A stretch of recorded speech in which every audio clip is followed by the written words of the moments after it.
नमस्कार, स्वागत है आपका पल्स 24 न्यूज में और मैं हूं आपके साथ सपना पांडे। निरंकारी महिला समागम संत निरंकारी मिशन द्वारा आयोजित एक कार्यक्रम है जिसमें महिलाओं को आध्यात्मिकता से जुड़ने और सशक्त बनाने के लिए प्रेरित किया जाता है। इसी के चलते 10 अगस्त को निरंकारी महिला समागम में महिलाओं के लिए एक विशेष कार्यक्रम का आयोजन किया गया, जिसमें हमारी सदगुरु माता सुदीक्षा जी ने कई महिलाओं को प्रेरित किया।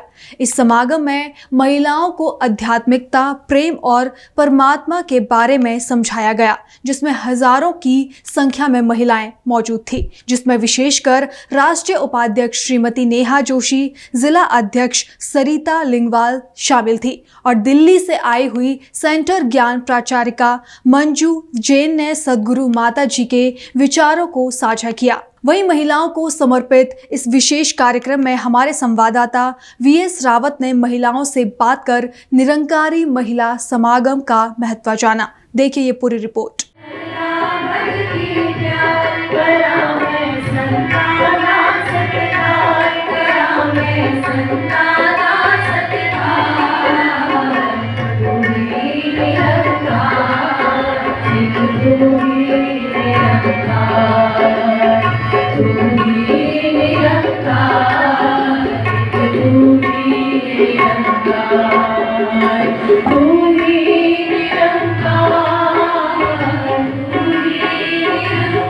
मिशन के द्वारा आज स्पेशल महिलाओं के लिए ये समागम आयोजित किया गया है।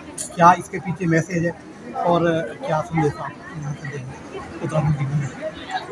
मैसेज तो प्यार का निरंकारी मिशन जो है, निरंकारी मिशन का जो ये प्यार का मैसेज है, ये मिशन प्यार से भरा हुआ है। फिर वो चाहे आत्मा रूप में नारी हो या पुरुष, सबके लिए यही है से यही प्रार्थना कि सिर्फ प्यार ही बांटते चले जाएंगे, बेघर से प्यार ये पूरा का पूरा एक विचारधारा है, सुंदर विचारधारा जिसमें कामनेस है, इसमें नम्रता, मिठास, मिलवर्तन, आज जो गृहस्थियों का हाल है, जहाँ ड्यूटीज एंड राइट्स को लेकर कोई लड़ाई झगड़े हैं, ये मिशन ड्यूटीज़ को अवेयरनेस में लाता है कि हम कैसे प्यार से, पवित्रता से अपनी सेवाओं को निभाएं, चाहे हम वर्किंग हैं, चाहे मैं हाउस वाइफ हूँ, चाहे छोटी फील्ड में हूँ। अगर ये एहसास है ब्रह्म ज्ञान का, तो बहुत सुंदर ड्यूटीज़ लिखती हैं। फिर कहीं पर भी ये डिवीज़न और ये राइट्स की लड़ाइयाँ नहीं होंगी। अगर हम ड्यूटीज़ को याद रखेंगे तो राइट्स की ज़रूरत ही नहीं पड़ेगी, इस सहज में ही चलते चले जाएंगे। देखने में आ रहा है जैसे महिलाएं हैं, यहाँ सेवा हो, चाहे अध्यात्म के क्षेत्र में, वो हर उसमें सेवाओं में जो है पुरुष के साथ बिल्कुल कंधा से कंधा मिला के चलते हैं। युवा भी बहुत मात्रा में यहाँ सेवाओं में देखे जा रहे हैं। ये प्रेरणा काफी है। आज के सदगुरु माता सुदीक्षा जी महाराज जी के लिए कि वो चाहते हैं कि यूथ की जितनी भी एनर्जीज है वो चैनलाइज पॉजिटिव, वो समाज को एक देन दे। ये परोपकार का मिशन है, चाहे इसका इतिहास उठाकर हम देख लें, चाहे आज वर्तमान में देखें, जैसे आज स्वच्छता अभियान चल रहे हैं या फिर अमृत प्रोजेक्ट है, इन सब के अंदर आज प्रकृति को भी हम कुछ सेवा करें और आज प्रेजेंट में रहते हुए इस मोमेंट को हम इंजॉय कर सकें। ये एक सेलिब्रेशन है लाइफ, तो इसको प्रकृति की भी सेवा करते हुए जैसे हम आए हैं प्योर सोल, ऐसे प्योर सोल के अंदर ही हमारी डिवाइन जर्नी होती चली जाए। तो ये ब्रह्म ज्ञान हमको इस चीज़ से अवगत करता है, जागृति देता है कि हम कैसे इसके साथ रिलेट करें और सबको प्यार करते जाए बेघर से। आज मैं निरंकारी सत्संग भवन में आई हूँ और यहाँ पे प्रथम बार आई हूँ, लेकिन इससे पहले मेरा सौभाग्य है कि 1-2 बार मुझे अवसर मिला है सत्संग लेने का और जो पुण्य आत्माएं होती हैं संतों के रूप में उनसे मिलने का। तो आज यहाँ पे आके मुझे बहुत अच्छा लगा, बहुत सुकून और सौभाग्य मैं समझती हूँ कि इंसान का होता है कि जब वो संतों के शरण में आता है तो उसके लिए भी कुछ पुण्य कर्म किए होंगे, जो भगवान ने ऐसा अवसर, ऐसे पल मुझे दिए, उसके लिए बहुत बहुत धन्यवाद। और मैं मैम का भी बहुत धन्यवाद करती हूँ, भाई साहब हैं हमारे जिन्होंने मुझे ये रास्ता दिखाया, आपका बहुत बहुत धन्यवाद। बहुत सुकून और मैं बोलूँ आत्म शांति यहाँ पर है, बहुत ही अच्छा लगा, बहुत बहुत धन्यवाद आपको। मैम, जहाँ आप जनप्रतिनिधि के रूप में कार्य कर रहे हैं, जी, वहाँ पर आपको निरंकारी मिशन में आज आकर क्या ऐसा महसूस हुआ कि वाकई में ये भी पूरे आम जनता के लिए ही, आप पूरे संसार के लिए, पूरे वर्ल्ड के लिए ये मिशन काम कर रहा है? आपने बहुत अच्छा प्रश्न किया। मैं अभी मैम से बोल भी रही थी। एक्चुअली अभी वर्तमान समय में क्या है, चाहे बड़े हों, बच्चे हों, एक डिप्रेशन है, हौच-पौच है, भाग-दौड़ है। कहीं पे भी थोड़ा-सा साँस लेने का समय इंसान को नहीं मिल रहा है, चाहे वो बच्चे हों, युवा हों या प्रौढ़ अवस्था वाले हों। सत्संग एक ऐसा माध्यम है, या गुरु का ध्यान करना या भगवान का ध्यान करना एक ऐसा माध्यम है जो हमें मानसिक सुकून देता है।